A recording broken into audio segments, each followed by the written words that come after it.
चलिए आज हम बात करेंगे कुछ रासायनिक अभिक्रिया जो बहुत सारे कंपटीशन एग्जाम में आता है। किसी भी एग्जाम को उठाकर देख लीजिए, कोई भी एग्जाम, उसमें रिएक्शन से क्वेश्चन आते हैं। ध्यान दीजिएगा, VBI है, इंपॉर्टेंट है, ध्यान दीजिएगा। केमिकल रिएक्शन पहले हम बात करेंगे, देखिए ध्यान से। केमिकल रिएक्शन रासायनिक अभिक्रिया होता क्या है ना सर, सबसे बड़ी बात होता है रासायनिक अभिक्रिया होता क्या है। तो आप हमेशा याद रखिएगा, इसमें जो रासायनिक अभिक्रिया होगा, इसमें दो या दो से अधिक पदार्थ आपस में क्या लेंगे, भाग लेंगे और उसके द्वारा नया पदार्थ बनेंगे। मान लीजिए, थोड़ा सा यहाँ पर समझते हैं, मान लो कोई ए और बी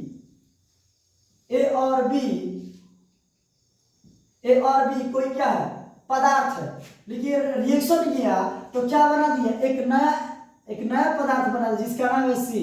यानी कहने का मतलब है सर, जो कहने का मतलब याद रखिएगा, तीर के पीछे क्या है, ए और बी है, और तीर का आगे क्या है, सी है। ये समझाने के लिए बता रहा है, इसको हम एलिमेंट के द्वारा समझाएंगे, डोंट वेरी। देखिए ध्यान समझिए, तो जो ए और बी है और यहाँ पर सी है, ए भी एक पदार्थ था, दोनों ने अभिक्रिया किया और सर सी बना दिया। लेकिन देखो, ए क्या सी के जैसा है, नहीं है सर। बी क्या सी के जैसा है, नहीं है सर, दोनों अलग अलग है। यानी कहने का मतलब होता है रासायनिक अभिक्रिया में भाग लेने वाले पदार्थ और रासायनिक अभिक्रिया के बाद बनने वाले पदार्थ दोनों अलग अलग होते हैं। क्या होता है बाबू, दोनों अलग अलग क्वालिटी के होते हैं। इसको बोलते हैं केमिकल प्रॉपर्टीज। क्या बोलते हैं बाबू, केमिकल प्रॉपर्टीज। बात समझ में आ रहा है कि नहीं आ रहा है? तो याद रखिएगा, फिजिकल प्रॉपर्टीज की बात नहीं करेंगे, केमिकल प्रॉपर्टीज। तो जब केमिकल प्रॉपर्टीज हो, उसमें क्या होता है, केमिकल रिएक्शंस होता है। जैसे में समझेंगे सर, क्या बता रहे हो आप, ध्यान दीजिएगा। रिएक्शन समझेंगे, रिएक्शंस के द्वारा समझेंगे हम, ध्यान दीजिएगा। याद रखिए, केमिकल रिएक्शन याद रखिएगा। इसमें क्या होगा, ध्यान दीजिएगा, इसमें क्या होगा बाबू, यहाँ पर H2 है, हाइड्रोजन कितना है, 2 है, जिसको बोलेंगे H2 प्लस Cl2, तीर के निशान, और इसका नाम हो जाएगा 2HCl। क्या नाम हो जाएगा बाबू, 2HCl। अब ध्यान दीजिएगा, इस तीर के पीछे जो होता है इसको बोलते हैं अभिकारक। क्या बोलते हैं बाबू, अभिकारक। इसको हम बोलते हैं किसमें, रिएक्टेंट बोलते हैं। देखो तो वीडियो मारा नीचे वाला, रिएक्टेंट होगा, इसको बोलते हैं प्रतिफल। यानी अभिक्रिया के बाद प्राप्त फल क्या कहलाएगा, प्रतिफल। क्या कहलाएगा बाबू, प्रतिफल। इसको और एक नाम दिया गया, उत्पाद ना जी। इसको इंग्लिश बोलते हैं प्रोडक्ट। बात समझ में आप लोग, या तक किसी को दिक्कत, याद रखिएगा। अब ध्यान दीजिए, प्रोडक्ट का होता तो तीर के आगे, याद रखिएगा, ध्यान समझिएगा। तीर के पीछे जो होता है अभिकारक हो गया, तीर के आगे प्रतिफल हो गया, याद रखिएगा। यहाँ पर देखिए ध्यान से, ध्यान समझिएगा। इसके रिएक्शन के आगे आप ऐसे खड़े हो जाओ। कैसे खड़े हो जाओ, ऐसे खड़े हो जाओ, ठीक है। बात समझ में आ रहा है कि नहीं? अब ध्यान दीजिएगा, तो जब ऐसे खड़े होंगे सर, लेकिन केमिस्ट्री में ऐसे खड़े नहीं होना है। केमिस्ट्री में ऐसे खड़े नहीं होते हैं, जैसे आप हो वैसे रहिए। बायोलॉजी में ये कॉन्सेप्ट काम करेगा। कहाँ काम करेगा बाबू, बायोलॉजी में जो भी डायग्राम दिया हो उसके सामने ऐसे खड़े हो जाओ, हाथ उठाओ। ये राइट हैंड डायरेक्शन, ये लेफ्ट हैंड डायरेक्शन। लेकिन केमिस्ट्री में नहीं सर, केमिस्ट्री में ऐसे खड़े, उसके सामने खड़े होइए, आंख में आंख मिलाकर, ठीक है। ये होगा RHS। क्या नाम होगा इसका, RHS। इसका क्या नाम होगा, LHS का मतलब होता है लेफ्ट हैंड साइड, इसका मतलब है RH साइड। एग्जाम में क्वेश्चन में क्या बनेगा कि जो प्रतिफल होता है या उत्पाद होता है या प्रोडक्ट होता है वो RHS के तरफ होगा कि LH के तरफ होगा। ये क्वेश्चन घुमा के पूछ देगा, तो क्या कीजिएगा, तो आप याद रखिएगा, सामने नजर मिलाएंगे, नजरों से नजर से। कुछ ऐसे कहा ना, हम कभी होश में कहते थे, नहीं जोश में कहते थे, लेकिन जिस अंदाज में कह गए नीरज सर, कसम खुदा की केमिस्ट्री में मजा आएगा। याद रखिएगा यहाँ पर बात, ये RHS की तरफ होगा, ठीक है। अब पूछेगा अभिकारक क्या होगा, तो आप देख रहे हो सर LHS की तरफ है बाबू। सर जो है LHS की तरफ बता रहा है। एग्जाम में क्वेश्चन यही से बनेगा कि अभिक्रिया में जो रासायनिक अभिक्रिया आपकी होती है, जो आपकी रासायनिक अभिक्रिया होती है, उसमें अभिकारक को किधर रखा जाता है, तो LHS के तरफ, और जो प्रतिफल होते हैं उसको RHS की तरफ रखा जाता है। ध्यान दीजिएगा, ये देखिए अभिकारक। कभी कभी क्वेश्चन ये भी आता है कि अभिकारक क्या करते हैं, याद रखिएगा। अभिकारक अभिक्रिया को क्या करते हैं, अभिक्रिया में भाग लेते हैं। क्या लेते हैं बाबू, भाग लेते हैं। समझ में आ रहा है कि नहीं आ रहा? जिस तरह आप लोग मान लीजिए कोई पार्टिसिपेट होता है ना जी, हो रहा है कि नहीं हो रहा है, या हम पढ़ा रहे हैं यहाँ पर यूट्यूब पर, तो कौन भाग ले रहा है, हम, यानी समझिए इस अभिक्रिया में H2 और Cl2 क्या ले रहा है, भाग ले रहा है। जिस तरह वीडियो में कौन भाग ले रहा है, नीरज सर पढ़ा रहे हैं आपको ना जी। तो अगर आप इस चीज को बोल सकते हैं अभिकार, क्या बोलोगे बाबू, यानी अभिक्रिया में भाग लेने वाले पदार्थ को, एलिमेंट को, यौगिक को क्या बोलेंगे बाबू, अभिक्रिया, अभिकारक क्या बोलेंगे, सॉरी अभिकारक बोलेंगे, इसको बोलते हैं रिएक्टेंट। क्या बोलते हैं, रिएक्टेंट। बात समझ में? अब ध्यान दीजिएगा, ये है प्रतिफल। क्या है बाबू, प्रतिफल। याद रखिएगा, रासायनिक अभिक्रिया के फल स्वरूप बना नया पदार्थ क्या कहलाता है, क्या कहलाता है सर, तो कहलाता है प्रोडक्ट। क्या कहलाता है, प्रोडक्ट। अब ध्यान दीजिए, अब उस समय पहले हम एक बात बोले थे, A + B बोले थे, तीर के निशान C बोले थे बाबू। तो हम क्या बोले थे, A और B कोई पदार्थ है, एक नया पदार्थ बना दिया, एक या एक से अधिक पदार्थ मिलने के कारण क्या बन गया, एक नया पदार्थ बन गया, जिसको हम लोग प्रोडक्ट बोलते हैं। ये बात बोल भी दिए थे हम, बोले थे। उसी तरह समझो, A क्या हो जाएगा, H2, B क्या हो जाएगा सर, Cl2, C मतलब इन दोनों से डिफरेंट एक एलिमेंट बना है, एक कंपाउंड बना है ना जी, जिसमें बहुत सारे एलिमेंट पार्टिसिपेट किए हैं, तो ये क्या हो जाएगा, अलग हो जाएगा। यानी रासायनिक अभिक्रिया के फलस्वरूप बना नया पदार्थ, नया बने का इन लोगों से चेंज, उसको बोलते हैं रासायनिक अभिक्रिया। क्या बोलते हैं सर, रासायनिक अभिक्रिया। बात समझ में आया? याद रखिएगा, हमेशा रासायनिक अभिक्रिया का जो प्रॉपर्टीज होगा वो क्या होगा बाबू, केमिकल चेंज, केमिकल में परिवर्तन, चेंजिंग होगा, केमिकल में होगा। नहीं समझ में? आप लोग पढ़े होंगे केमिकल चेंजिंग और फिजिकल चेंजिंग, तो वाला हम बात नहीं कर रहे हैं। यानी इसकी क्वालिटी अलग है। ये हो जाएगा हाइड्रोक्लोरिक अम्ल, और H और ये Cl है। H बने क्या, हाइड्रोजन आवारा तत्व, Cl बने क्या, क्लोरीन, क्लोरीन क्या है, अधातु है। समझ में आ रहा है? तीन दोनों का नेचर इनसे अलग है। क्यों अलग है सर, क्योंकि रिएक्शन हो रहा है। क्या हो रहा है बाबू, रिएक्शन। तो यार ये रासायनिक अभिक्रिया यहीं से डिफिनेशन हो जाएगा कि रासायनिक अभिक्रिया किसको बोलेंगे, तो आप हमेशा याद रखिएगा, दो या दो से अधिक पदार्थों को जब आपस में मिलाते हैं या आपस में अभिक्रिया कराते हैं तो उनके द्वारा एक नया पदार्थ बनता है, जिससे हम रासायनिक अभिक्रिया कहते हैं। अब समझिएगा, इस संयोजन अभिक्रिया है, ठीक इसी के तरह, ठीक रासायनिक अभिक्रिया की तरह संयोजन अभिक्रिया भी होता है, संयोजन अभिक्रिया भी होता है। क्या इसका डिफिनेशन हो जाएगा सर, तो आप हमेशा याद रखिएगा, क्या हो जाएगा बाबू, आप हमेशा याद रखिएगा, रासायनिक अभिक्रिया दो या दो से अधिक पदार्थ आपस में मिलकर एक नया पदार्थ बनाते हैं, उसे हम रासायनिक अभिक्रिया कहते हैं। फिर से साफ से देख लीजिए, H2 + Cl2, तीर के निशान 2HCl, 2HCl, हाइड्रोजन बाबू बोलो 2 है, Cl कितना है, 2 है। यहाँ पे देखो, H है तो H है, Cl है तो Cl है, ये दोनों में 2 क्या है, कॉमन है, तो हम यहाँ पर सेट कर दिए। इसका मतलब यहाँ पर क्या हुआ, एगो हाइड्रोजन, इसका मतलब एगो Cl, तो 2 एकम कितना, 2, यानी हाइड्रोजन कितना हो गया, 2 हो गया, Cl कितना, 1 है। ये देखिए एक में सटल है, एक में सटल मतलब का, ये तो हमारे पार्टी है, ये देखो बीच में प्लस लगा था, इसका मतलब क्या, ये अलग अलग है। समझ में नहीं आ रहा, तो बीच में कुछ प्लस प्लस नहीं लग रहा, सटल है, इसका मतलब समझिएगा, क्लोरीन भैया 1 है और 2 एकम कितना, 2, यानी Cl के इहो बराबर हो गया, तो क्या दोनों बैलेंस है। याद रखिएगा, रासायनिक अभिक्रिया तबे होगा बबुआ जब कंजर्वेशन ऑफ मास क्या रहेगा, लागू होगा। कंजर्वेशन ऑफ मास का मतलब होता है द्रव्यमान संरक्षण सिद्धांत, यानी कहने का मतलब इधर जितना एटम होगा उधर इतना ही एटम होना चाहिए, यानी बात बराबर होगा।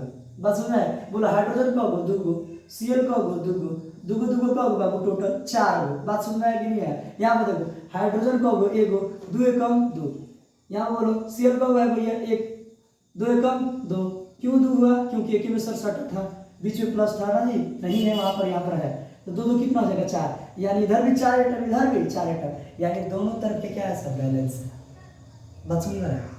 इसको ही बोलते हैं रासायनिक अभिक्रिया। और रासायनिक अभिक्रिया का डिफिनीशन और रिएक्शन दोनों सेम होगा, इसीलिए हम इसको लिखा संयोजन अभिक्रिया। संयोजन अभिक्रिया को कभी कभी एग्जाम में क्या पूछता है, इसको बोलता है संश्लेषण अभिक्रिया। क्या है, समझ रहे बाबू, संश्लेषण अभिक्रिया। तो संयोजन बोले या संश्लेषण अभिक्रिया बोले, दोनों बात क्या है, सेम है। समझ में आ रहा कि नहीं आ रहा, समझ में आ रहा ना? तो वही चीज है, बात को समझा जाए बारीकी तरीका से। आप यहाँ पर देख रहे हो, तीर चलाओ ना नैनो से बाण रे, जान लोगी का हमारा जान रे, हम तो अपने रहते इतना परेशान रहे, तुम्हारे बाप ने हमको छोड़ा ही नहीं ना जी। तो वो चीज़ है, पढ़ाई करो सब चीज़ आवारागर्दी में नहीं। चलिए ध्यान से, अब हम पढ़ेंगे बाबू वियोजन अभिक्रिया। क्या पढ़ेंगे? वियोजन, वियोजन अभिक्रिया। क्या पढ़ेंगे बाबू? वियोजन अभिक्रिया। ये वियोजन अभिक्रिया क्या सर है बाबू? यार वियोजन अभिक्रिया के एक और नाम दिया गया, इसका नाम अपघटन अभिक्रिया। अपघटन, अपघटन है, इसको इंग्लिश में क्या बोलेंगे sir? Decomposition, decomposition, decomposition reactions. यानी इसका कहने का मतलब है वियोजन में होता था वियोग यानी टूटना। देखिएगा वियोग में कितना टूट जाता है, हमारी गर्लफ्रेंड हमको छोड़ दी, छोड़ दो हाँ जी, याद रखिएगा वियोजन में क्या होगा? टूटना। मैं टूट के सनम तुझ पर यूं ही निभाऊंगी ना जी, गाना सुना ना, तो उसी तरह यहाँ पर भी अप्लाई होगा। ये केमिस्ट्री का देखो रिएक्शन क्या होगा, रिएक्शन के द्वारा हम सब समझेंगे ध्यान से। ये देखो CaCO3 है, ये है कैल्शियम कार्बोनेट। क्या है बाबू? कैल्शियम कार्बोनेट है। देखो यहाँ पर ये तीर लगा, आगे क्या बनेगा? कैल्शियम ऑक्सीजन ऑक्साइड, बता रहा कैसे बना। यहाँ पर तीर लगेगा नीचे, यहाँ पर CO2 बनेगा, रिएक्शन। सही बना कैसे? तो देखो बाबू ये देखो कैल्शियम है तो मैंने कैल्शियम लिखा। अब ध्यान देना यहाँ पर ऑक्सीजन कब है सर? 3 गो है। कब है बाबू? तो एक ऑक्सीजन इसमें से एगो दे दिया, ये ऑक्सीजन यहाँ पर दिया है तो देगा, 3 था, एगो दिया तो कब? 2 गो। आप लोग का काउंटिंग आता है तो कब बचेगा? 2 गो। कब बच गया बाबू? यहाँ पर 3 था तो एगो दिया तो कितना? 2 बचा। अभी कार्बन है तो कार्बन यहाँ पर हो गया ना जी। अब देखिए O2 है तो क्या हो गया? कार्बन और O2, इसका बन गया कार्बन डाइऑक्साइड। फिर से एक बार देखिए, कैल्शियम था तो कैल्शियम, 3 ऑक्सीजन थे वो दिया तो बन गया कैल्शियम ऑक्साइड, अवक्षेप बना, इसीलिए नीचे की तरफ तीर लगल है। याद रखिएगा अवक्षेप जो होता है ये क्या होता है? अभिक्रिया में जब भी भाग लेता है इसको दिखाने के लिए नीचे की तरफ तीर लगाते हैं। अब समझिएगा यहाँ पर कार्बन है सर तो कार्बन लिख दिए। बोलो कितना ऑक्सीजन बचा था सर? 2, तो 2 लिख दिए। बात समझ में आई? बैलेंस है दोनों तरफ। अब सुनो ध्यान से, ये कैल्शियम कार्बोनेट एग्जाम में एक बार 2 रुपया का ऐसा ही एग्जाम में पूछा था एक बार क्वेश्चन कि जो कैल्शियम कार्बोनेट होता है ना जी, जो चूना होता है, वो चूने जैसे पानी में मिलता है वो क्या होता है? जैसे वो पानी मिलता है तो क्या होता है? उसका रंग दूधिया कलर का क्यों हो जाता है? दूधिया कलर मैंने कहा दूध खाने, गाँव देहात में बोलता है वो दूधिया कलर का है, वो काला है, वो गोरा है ना जी, बोलता रहने से उसी तरह ये भी है, दूधिया कर देता। कौन? याद रखिएगा ये कार्बन डाइऑक्साइड गैस है। कौन बाबू? Carbon dioxide. ये गैस जब भी निकलता है अभिक्रिया में तो अभिक्रिया को अच्छा से बनाने के लिए उस गैस के सामने ऊपर की तरफ तीर लगाते हैं, ऊपर की तरफ तीर लगाते हैं, जहां से गैस जाएगा सुई ऊपर। कहाँ जाएगा? ऊपर। बात समझ में आ रही नहीं आ रहा? तो ये चीज आपका हुआ। बात समझ में आ रही? इसको बोलते हैं डीकम्पोजिशन रिएक्शन। यानी यहाँ पर क्या होगा? एक बड़ा पदार्थ बना था और टूटा था, फिर से बना देते हैं क्योंकि आसानी होगा समझने में। जी देखो ध्यान से, ये बड़ा अणु था, ये टूटा, इसमें से भी लिया, टूटा, फिर ये बना कि नहीं बना? तो क्या बोलिएगा आप? अपघटन अभिक्रिया या वियोजन अभिक्रिया का डेफिनेशन बोलिएगा, जब किसी पदार्थ से, जब किसी बड़े अणु से या पदार्थ से टूटकर 2 या 2 से अधिक पदार्थों में बढ़ जाता है उसे हम क्या बोलेंगे? अपघटन अभिक्रिया या वियोजन अभिक्रिया। यानी मैंने बोला था गाना, मैं टूट के सनम यूं ही निभाऊंगी, रिएक्शन हो गया। बात समझ में आ रहा है कि नहीं आ रहा? चलिए ठीक है, बात समझ में आ रहा है कि नहीं आ रहा? चलिए अब हम बात करेंगे यहाँ पर, अब हम यहाँ पर बात करेंगे, ध्यान समझिएगा, प्रतिस्थापन अभिक्रिया। कौन अभिक्रिया बाबू? प्रतिस्थापन अभिक्रिया, प्रतिस्थापन अभिक्रिया। बात समझ में आ रही है? प्रतिस्थापन अभिक्रिया, इसको एक और नाम दिया गया एकल विस्थापन अभिक्रिया। एकल विस्थापन, इसी में इसका आंसर छुपा है सर, एकल विस्थापन अभिक्रिया। ध्यान से समझा जाए, एकल विस्थापन अभिक्रिया। इसको इंग्लिश बोलते हैं सर सिंगल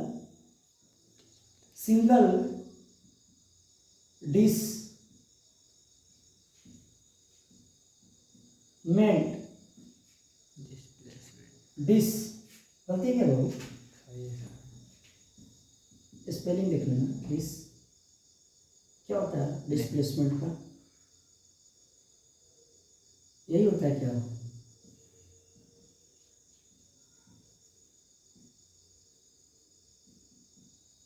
देख लेना, हमको याद नहीं है, ठीक है। चलिए कोई बात नहीं, देख लीजिएगा आप लोग, बुरा मत मानिएगा, बात समझिए। थोड़ा जानते हैं दिन भर पढ़ाते हैं आदमी थोड़ा सा थक जाता है, दिमाग का छोटा छोटा चीज़ दिक्कत हो जाता है। अब हम क्या करें, थोड़ा सा मेंटली प्रॉब्लम हो जाता है। देख लीजिएगा डिस्प्लेसमेंट, ना जी हमको लगता है यही होगा। सुनिए, सिंगल डिस्प्लेसमेंट रिएक्शन, ठीक है। होशियार लोग ये सब मीनिंग वोनिंग मिलाता है कि हम तुमको हिंदी संस्कृत थोड़ा ना पढ़ा रहे हैं भाई, हम तुमको साइंस पढ़ा रहे हैं, समझा रहे हैं, तो थोड़ा सा उसको बात को समझा जाए। सिंगल डिस्प्लेसमेंट रिएक्शन, थोड़ा सा समय मिलता है तो वीडियो आप लोग के लिए बना दिया जाता है। सिंगल डिस्प्लेसमेंट रिएक्शन, सुनिए क्या कहता है। सिंगल में होता है अकेला, डिस्प्लेसमेंट में होता है स्थान परिवर्तन, यानी यहाँ पर था तो कहाँ पर चल जाएगा वहाँ पर, यानी इसको बोलते हैं डिस्प्लेसमेंट। रिएक्शन में होता है अभिक्रिया, यानी अभी क्या पढ़ रहा है सर, केमिस्ट्री यानी केमिकल, यानी केमिकल में क्या पढ़ेंगे सर, एटम पढ़ेंगे, मॉलिक्यूल पढ़ेंगे। बात समझ में आ रही है, तो ये चीज़ है, ध्यान समझिएगा। तो क्या होगा यार, ये कॉपर सल्फेट का विलयन हो गया, ये कॉपर सल्फेट का क्या हो गया बाबू, विलयन हो गया ना जी। अब इसमें हम लोहा को टुकड़ा को डालेंगे, किसको डालेंगे, लोहा के टुकड़ा को। ये कॉपर सल्फेट का विलयन हो गया, लोहा का टुकड़ा है, जैसे डालिएगा तो ये अभिक्रिया करेगा, क्या करेगा, सुनिए। कॉपर और लोहा, कॉपर और लोहा में सबसे अधिक रिएक्शन कौन करता है, तो आप हमेशा याद रखिएगा लोहा करता है। कौन करता है बाबू, लोहा। कॉपर भाई को बोलेगा सुनो अब हम आ गए हैं, तुमसे ज्यादा हम हैं, ठीक है, अब हटो अब हम सटेंगे। ये क्या होगा, पहले हो जाएगा लोहा, क्या हो जाएगा बाबू, लोहा। समझ में आ रहा, ये देखो SO4 है, कौन है बाबू, SO4, तो लिख दो SO4।